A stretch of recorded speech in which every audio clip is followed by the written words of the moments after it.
Okay, just not real quick here, but I think I say it every year. Is how'd you like to be the head football coach of a game you know you can't lose? And that's kind of the way that game is. And I thought maybe the special. How about Red Dawson ended up leading that team out there? I mean, that was just an unbelievable moment.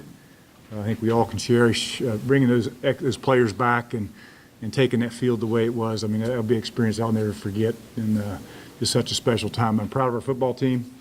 I thought we played a complete, it was a tough, hot, it was a physical game in that first half, which was close. That's the way Charlotte plays. I thought our guys came out in the second half, responded extremely well. Nobody's run the football against Charlotte like we did in that second half. Knox had over 100 yards, and we call that competitive excellence. When a player goes in and it's his turn, he was prepared to go do that. And he's a tremendous young back that he's going to see a lot of carries because of it. I thought Isaiah Green went in and did well. And that being said, our defense was, after that first drive, they held that team to less than 100 yards. I think they had 178 total yards in offense, so the defense played well. So excited about our football team, the way they played. We got to come back and get ready to roll, but it was a great evening for everybody.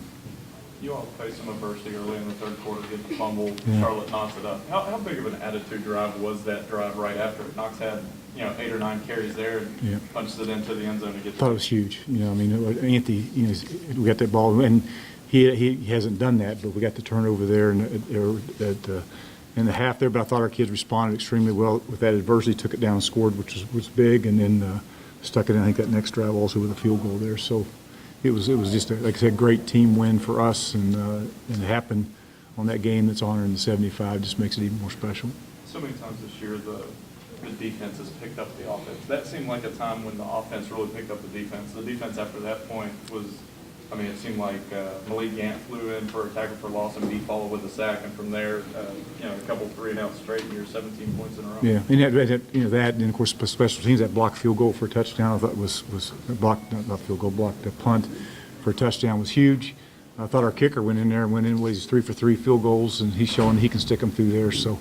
It's just like as an overall team, we talk about all the time being the best team on the field, and if we take care of the football, we're 6-0. I mean, at the end of the day, you take care of the football. We hadn't lost a game we played. I mean, and we did have the one, but we still ended up winning the turnover margin. So with the block punt and that type of thing, but just continue to take care of the football and continue to play well in all 3 phases and take them one at a time. Let's go see what happens.